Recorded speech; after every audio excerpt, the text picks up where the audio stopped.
Hey everybody, this is Perch. Lately, the topic of the conversation has come up, and it happens. I don't know, infrequently, frequently. This has gone on many times. Of people will ask the question, why don't people talk more about the positive things? Why don't they talk more about the good things? Well, there's one easy answer to that, but there's also a more complicated answer to that. The easy answer is, a lot of the channels, the things that are done, the attention that they get, whether it's financial or whether it's hits or subscribers, whatever it happens to be, people are naturally drawn more to negative than positive. So if your goal is to, either draw attention or have conversations or talk about what people want to talk about, a lot of you write in mail, so I have a general sense of what you want to talk about. It tends to be more negative. So, very few people are writing in going, hey, can we talk about this great comic over here? Very few people do it. By the way, Nemesis 2, number 1. It's a great comic. I like Mark Miller. I like his writing a lot. I liked it at Marvel. Now, I know that that's a little bit more controversial. If you want to see a really good heated debate, talk to people about Civil War, and if that was a good comic or a bad comic, and everything that results in that. But Miller did a lot of good comics. I liked his work in the Ultimate line when he was working there. I did not like Trouble, but I do find the comedy in it. I don't know. I liked his Fantastic Four run. I thought it was fun. It was different. I tend to like him. I really like him though doing the independents when he's doing his own stuff. It's my issues, I guess, with his writing in the big two often come down to kind of how continuity is handled or not handled, and if he's doing something that's going to set up a bigger problem for someone else down the road. With his independent stuff, with the Miller World stuff, it's just he can do whatever he wants, and it's great. But Nemesis 2 number 1 is a whole lot of fun. It's a good comic. It's paced well. That's a praise you don't hear much in comics, and because it's not exciting, it's boring. It's the pacing of the comic.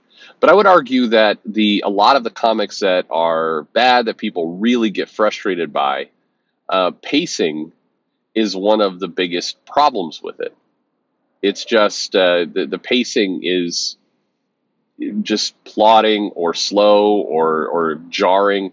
And so when a comic has really good pacing, it flows nice. It doesn't feel like you're speeding through the pages. It feels like there's still a good story, but you're being taken for a journey. And the Nemesis 2 does a good job of that. So a lot of his stuff does. He is very good at pacing. Whether you like the plots or anything else, he does a good job of taking you from A to B. His Old Man Logan back in the day for Marvel, the pacing of that was just very, very solid.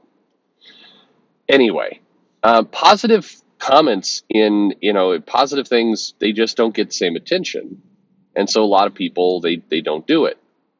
And what I hate is the people who go, like, I'm doing something positive, unlike you negative fuckers. No, you're not doing something positive. If you're saying it that way, if you're saying like I'm going to do something positive, unlike the rest of you, that's negative. It's not the point you're trying to make is not about the positivity you're bringing. The point is that you're trying to spite someone else. You are negative. I see people do that kind of stuff. Like, I won't pay attention to those negative channels like blah, blah, blah. I get a lot of people who write in going about Wes, because Wes's channel has evolved over the last year, I guess. Not terrible. Well, I don't know. It's again, an eye beholder. No offense to him, I don't listen to many of them, because I don't listen to many of anything. It's like somebody new crops up. I'm listening to more of Sasha's channel lately, and it's like I'm having a lot of fun with some of her what she does. It's an absolutely brilliant channel. But for every video I listen of hers, then I'm not listening to one of somebody else's. So there's a finite amount of time. When I'm in my leisure time in the car, I'm doing this. I'm doing what I'm doing right now. I'm making videos for you all. So see, you can tell I'm not all in Texas because I didn't say y'all. Anyway. Tangent. Anyway, people write in going, I can't listen to Wes anymore. He's negative all the time. I want positivity. Well, that's not a positive statement. I mean, again, no fault of you. You can say whatever you want, but that's a negative. You understand that you're perpetuating. Thank you, Perpetua. Scott Snyder screwed me with that name. Perpetuating you're bringing more negativity to the table. But the more complex answer around comics is one that just maybe people should accept and give ourselves a little bit of breathing room on, which is comic books.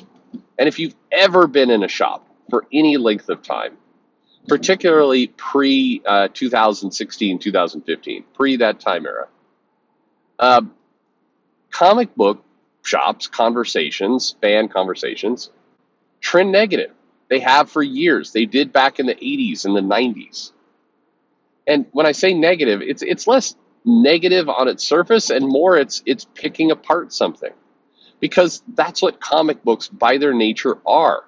There's a lot of material, pages and hundreds of thousands of pages, millions of pages of material to pick apart and assess and analyze and digest and debate. And some of the best comics, I mean, this is the hell of it in the 80s and the 90s in particular, a lot of the best comics left a lot to the reader's imagination. They were encouraged, and I know this is going to sound crazy, to actually, draw their own conclusion from where the story is going. That was what the comic did. And as a result, people talked about it, people debated it, people would pick apart even the most kind of nuanced statements. If you've been in a comic shop, customers didn't come in and go, hey, it was a great comic. This comic, I have no complaints. It was amazing. Like picture how a lot of the Marvel characters talk to each other, particularly when there's a new young superhero. You are brave and powerful and incredible. I am inspired by you every day. When I wake up, I think about you. No, not in a sexual way. I know I've got morning wood, but no. I mean, that's a different topic altogether. No, I'm saying, Kamala, before I go swinging out into the city, I'm impressed and in awe of what you do. You are, and you're gorgeous and smart and pretty, and you're humble and have self-doubt, and but you don't let it get you down because you're an optimist too, and you got really smooth skin. I don't know what product you use, but it's amazing. Like, Jesus Christ, that's not how conversation goes in the comic shop. Typically, people are, it's like, oh man, this they really screwed up Doctor Doom here because in this, the way he's being portrayed here conflicts with this thing over here, and I would like it if comic books, once upon a time, and this is the thing for publishers, creators, etc., to understand, they actually encouraged the customers to come up with different ways to tell the story. Well, I would have done it this way.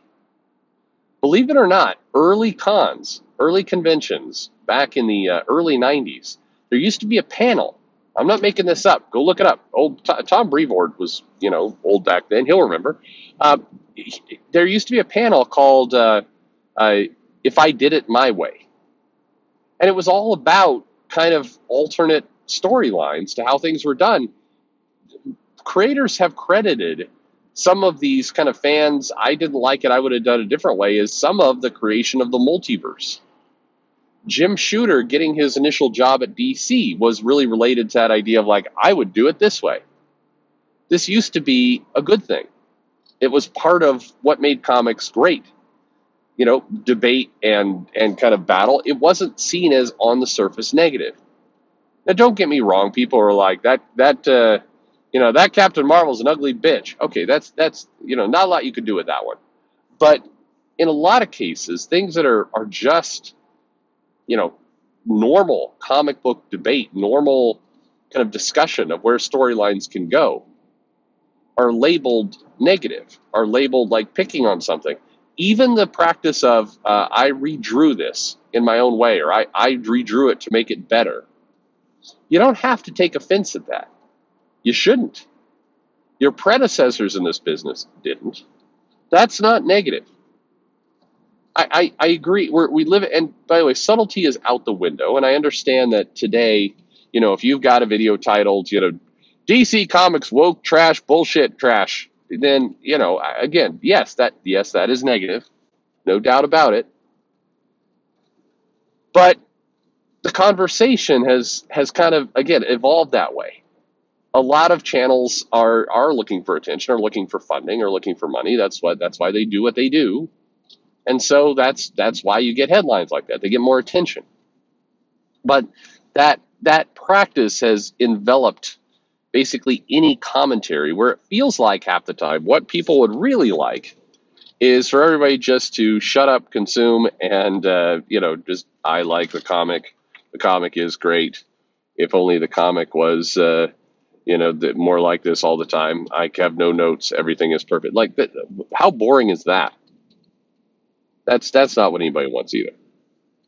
Anyway, little food for thought. I think that if drawing the line at negative so dramatically and so quickly, it's ignoring kind of a core nature of comics, what they're all about. Thanks for listening.